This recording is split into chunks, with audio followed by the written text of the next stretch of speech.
I would go after that. When they come talk to you, then you can tell them about the other. If you're interested in delivering some of our courses and assisting us, you can talk about that when they come across to your booth or to your table. So your goal, your message from the stage then would be focus on. How about we say, how many parents here have peace of mind? No. I don't think you're a financial planner. Yeah, all parents. I have a good one for them. Okay. As a parent, I have a good one for them, because I know they also do the ID. They say,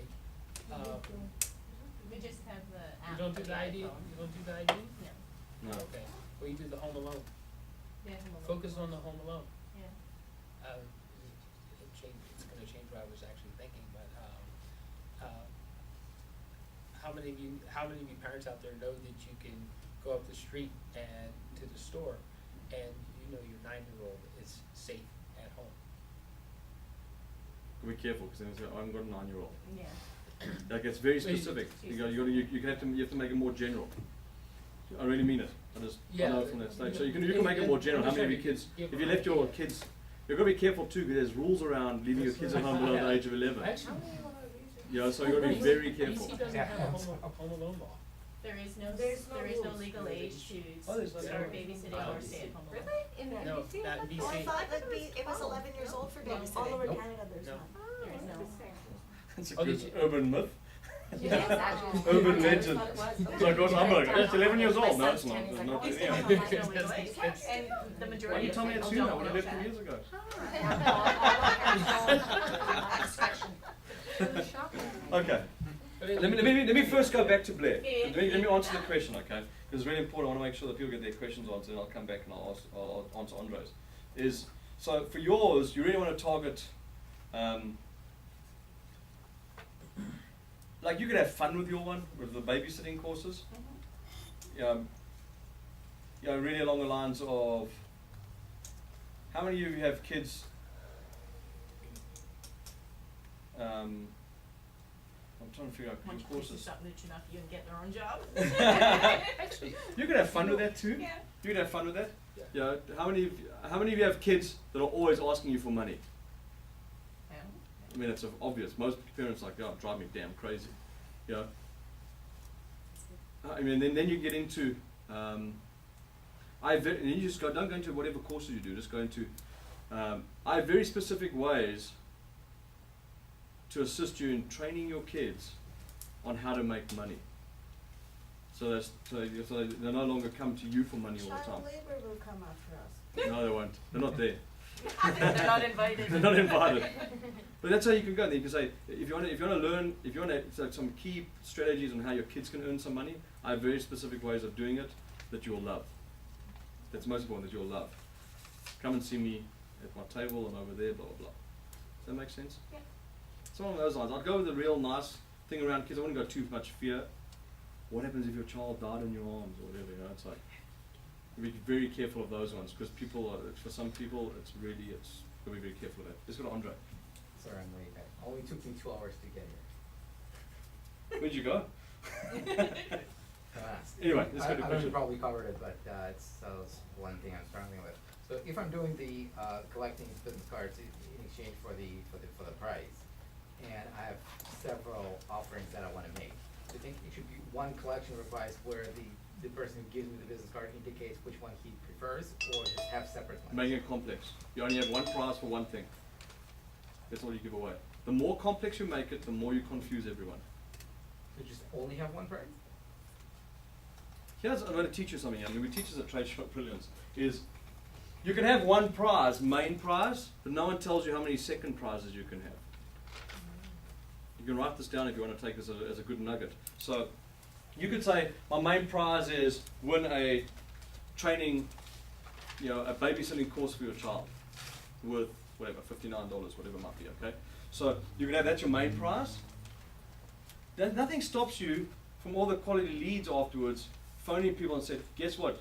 You won one of our other prizes of half off, and you give it to everyone who's in your drawer. There's no, you didn't say there was no second prize or third prize or whatever, but that you can do from your office when you get home. If you make it too many tiers, in terms of like you can win this prize or you can choose whatever prize you want, people be sitting there, Andre, what should I tick off? Which one? The reason I'm asking is, for example, Yeah. I was thinking about, offering, corporations registration of trademarks, stuff like that. Somebody who does want a registration of a trademark might not need something else, and. So is the other value around. pretty much the same from one to the other? Varies, but. some Why don't of you just give those- away, say, I'm giving away a $500 package for, number one, I'm gonna give you a 15-minute consultation to see what you need for your business. Yeah. And thereafter and thereafter decide what you need, and I'll end up giving you one item at no cost, value $750. Simple. Take that. Thank you. Really, really simple. The more simple, easier. Any other questions? Yes, sir. What's the format for the presentations going through the room? On stage, so everyone's brought up on stage. When you say what kind of format? It varies. It varies. We don't get everyone up on stage all at the same time. Otherwise, people will just sit there and be. You won't get the traffic. We typically do 5 people at a time, and then each time we have a break. We'll do 5 before the networking. Off we go. So some people, you do present a little bit later. That's just what it is. If we did all of you at the same time, it'd be the same effect because people won't remember all the presentations. Just remember that as well. So typically within the first hour and a half, we get to all the presentations. Do you start with the head table? Do you go on the side? We typically start with, of course, the 2 head tables are the ones that pay more, what we call the maximum exposure tables. The ones that pay more, they get, they do have a little bit more to say, but the thing is, we train them as well. Has anyone here got a maximum exposure?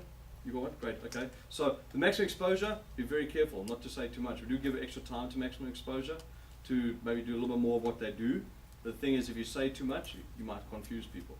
So your goal is just to really drive them to your table, and we start with the maximum exposures. I know Kevin's the other one that does maximum exposure as well, which is cool. So then we go around the room, and it's just a matter of going around sort of much, bringing up 5 tables at a time. Among everybody else, how do you sort out who gets what table? Show up early. First come, first serve. The doors open at 4 p.m. If you come in at 5:30, because everyone has to be out by 6. If you come in at 5:30, it's what it is. We don't the 2 upfront tables are the 2 upfront tables for the maximum exposure. The rest, like I think Derek got there last time at 4 o'clock spot on or whatever. Put his table up, he had one right in the front. Right next to the maximum exposure tables. That's just what it is. And some people say I can't get there early enough. That's just what it is. It's very difficult for us to go, I think we'll put this person here and this person there, whatever, because then they say, well, you're more friends with them and you're not more, it's amazing the psychology that goes into it. So it's just easier to make it first come, first serve. Really, really easy. So the doors do open 4 p.m., but please remember one thing. We do ask you to leave the room at 6 p.m. So you have to be set up by 6 p.m. Even though the event starts at 7, number one, because we need to get everyone out so we can do all the registrations and get everyone back in again. So we pretty much ask everyone to leave at 6 p.m. and then get you back in pretty much immediately after that, but get everyone registered and get you back into the room and what have you, so you can be there when people come in. The doors open 6:15 for registration. So we have a lot of people come in, of course, 22, 7, and it gets really, really busy. Super busy. I have a question for everybody. Would anybody be traveling from Vancouver on Thursday to get there by 4? No. Glenn? Would we not want to be at our tables when the people are coming into the room? Yeah, so what happens is we ask you to leave at 6, and then we register all of you back in. So we'll just ask you to leave the room at 6, but you have to be set up by 6 because we ask you to leave, and then we start to register you, get you back in, and then the doors pretty much open immediately for registration after that. So Right. it takes us about 15 minutes to get everyone out and get everything sorted, and then you'll be back at your table before the people come in, absolutely. Absolutely. That's a good dinner break or whatever then for us if we're Yeah, so most people come in at 4, set up at 4, taking off. even 4:30, Yeah, because it take won't off. take that long, that's true. It doesn't take off. You go down the hill, go into either way. You can go to Langley or you can go into Cloverdale, go grab something to eat, grab a Subway or whatever you want, and then come back and off you go. Cool. It's a good point. Please don't eat at your table. That just doesn't look great. Wrappers lying on your table, whatever. Remember, it's just a representation of truly who you are. Your table, the display, the way you dress, everything. So the more professional you are, and you can definitely underdress, but you cannot overdress. If you just be really well dressed. Anyone just been through Sales Warrior with me recently? You went through recently. So of course, wear your Sales Warrior colors, shock everyone. So, Say pink last time, Colin? pink shirts, black suits. Everyone in pink will be fun. Our staff will all be in pink and black. Everyone goes, that's not your corporate colours though. It is for trade shows. Really, really important for that. Really, really important. Okay. Does that help everyone? Very much. Okay. So really, the most important thing is I will be there on Wednesday. Oh, I'm sorry, on Thursday. Wednesday. I'll be there on Thursday. We set up. We normally get there at 9 o'clock on Thursday morning, and we set up the whole day. Like we have to set up everything in that room, all the tables, chairs, everything. So we'll be there around 9 a.m. Please don't come and set up early because we don't have everything set up. We open up at 4 just for people to come in. I'm normally back there around 5. So if you want a hand or any questions or whatever, or you want to ask anything just around your table, I'll be there to assist you. I'm there to make sure you have a great event as well. It's going to be quite different this time around in the term of we're not going to be doing we're going to be doing a couple of sales from the stage, not a huge amount. We've learned a few lessons from that over the time we've done this event. So it's going to be a couple of sales, really. One of the key ones, the book, that we're going to be doing from the stage, because we're 6 weeks away from it actually hitting the hard copy in our hands, which is fantastic. And then one other thing we're going to be doing from the stage, and the rest of it's just going to be networking, joint venturing, going to do something a little bit different than we did last time, to make sure people walk out with the results. And one thing I want to ask you, but please do not get upset about the follow-up. People will not phone you back. People don't send you emails. My goal is that they do. I'll put the right energy around it. Do not get upset by it and say, Colin, I'm not going to go to the event again because no one got back to me. There's 3 fingers pointing back at you saying, what did you do to make sure that I got back to you? It really is. You know, if people don't get back to you, or think about the messages you're leaving, how you're leaving messages. And most of all, when you leave messages after the event, that's what you want to leave in it, intrigue. So if you do phone someone and they won your other prize, just say, hey, it's Blair, it's Blair, you came to the Graduate Success event last night. I've got some great news for you. I have a prize for you. Give me a call back, leave your number. That's it. Now it's like, oh, there's a prize waiting. They'll phone you. If you got, I've got a prize. This is what it is. Blah blah blah blah blah. Guess what they'll do? I don't really need that. I won't phone you. So make sure you create enough intrigue for them to phone you back. Less is more, definitely in presentations. Of this kind of presentation, less is more. Rick. You need a note on the last page, those business cards. I thought you were going to. Oh, I won't over it. Sort of writing on the back of them, or the sticky notes or whatever. Absolutely. Absolutely. Yeah, this was just stapling a note to your business card or a sticky note or whatever. Absolutely. Because the more you remember about them, they were wearing glasses, whatever. You know, more detail the better. Because when you follow up, just you can even mention, like I say with I talked about Rish earlier. Hey, you're in your blue shirt. It was great to see you. Blah blah blah. I know you don't want to talk badly about him because he'll box you to death. Our Canadian fighter. Okay, so that's really the key things to remember. I mean, it's very simple, but the attention to details is what makes it special. Throwing a table in a room, putting stuff on it, anyone can do that. How to work the table, really important. And remember that the final thing, if you want to write this down, is in a very simple thing. When the client's talking, you're getting results. When you're doing all the talking at your table, you're not learning about them, you're not opening. When you're talking, you're pretty much in the closing phase. You want to close them all the time. When you just let them talk and ask questions, you'll get an amazing amount of information from them. And then it's how you use that information afterwards. Really, really important. Any questions before we sign off?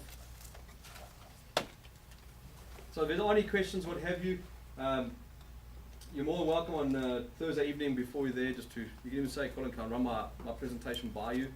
Maximize your opportunity from the stage. You know, some of you will still get up there and do long dissertations, and I will have to say to you, if you go after over a minute, I will cut you off. Not to be rude, it's just a matter we've got the people. A lot of the people are there for networking, and you'll hear people. The people that go for a minute will get so lost. They'll get tongue-tied. They'll be all over the place. I know it's not that easy for most people to stand in front of a stage, especially that stage, because there's lights and there's a whole bunch of stuff happening in that stage. But really, at the end of the day, be very, very clear on your message and direct your goal. Clear on message and direction, intrigue, and then give them direction to where to come and see you. But you want to make it so intriguing that they go, I've got to go figure out what Gina does. I need money, man. Go and come and talk to you. You know? That's what you want to do. That's the kind of intrigue you want to create. Not like, oh, that lady, I know she loans money, maybe I should go see her, but I really, my credit's poor, so I'm not gonna go talk to her now. You made the decision, you know, and you're going to talk to you. So you want to create that really cool intrigue. Okay. And above all, have lots of fun. And have mostly have fun. Sure. It's a great fun evening. How many of you is this most people's second time? Third time? Who's for any of you, is this your first time? First table? First time for a table? Yeah. Oh wow, okay. So we'll have lots of fun then with because the goal is to have fun. It's a fun to grow your business more than anything else, so we'll have lots of fun. When I looked at the registration this afternoon, there were 195 what we call active confirmed, and 278 or something like that, which in other words is about another 80 or so that haven't confirmed they're coming. That is what we call active. So Carly's busy phoning everyone as well. So I'm going to make sure we get. My goal is to have 250. That's a tight squeeze at 250. So 250 is actually not a squeeze; it's a nice size. If we hit over that, it'll be a squeeze. Most of all, have fun though. Remember, my goal for all of you, do not think about anything else other than how can I make maximum results from that evening. You know, if things don't work for you, if things aren't working for you with the table next to you, just say, hey, can we just discuss things with people. Don't run to me and say, the person next to me doesn't give me space and blah, blah, blah. This is not a freaking kindergarten. We're adults, take responsibility and say, you know what, this person next to me is not working out for me. Just ask them, you know what, you're encroaching on my space. Or they put a banner right in front of your table. Say, excuse me, can you just move your banner back? We'll just do it with kindness. That's all I ask. You know, it's funny how people have to get us involved to do all out adult stuff. You know, really, really funny. Makes me laugh sometimes. Okay. That's cool. That's pretty much it. Thank you very much. You're very welcome. You're very, very welcome. Very welcome. Andre, you wanted something on this?